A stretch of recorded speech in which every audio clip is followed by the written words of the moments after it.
Welcome back to my kitchen. Today I'm going to show you how to make a delicious and super simple tagliatelle with pesto. You will need fresh basil leaves to fill a 300 milliliters mug, 50 grams pine nuts, 125 grams Parmesan cheese grated, 2 cloves garlic crushed, 6 tablespoons olive oil, 500 grams fresh tagliatelle, knob of butter, salt and pepper, and some extra basil leaves to garnish.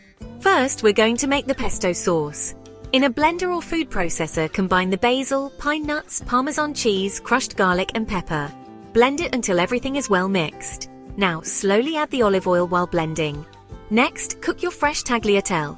Fresh pasta usually cooks in just a few minutes. Once the pasta is cooked, drain it and toss it in a knob of butter while it's still hot. Now mix in the pesto sauce. Garnish with fresh basil leaves. And there you have it, a delicious plate of tagliatelle with pesto. Enjoy cooking! Like and subscribe for more recipes.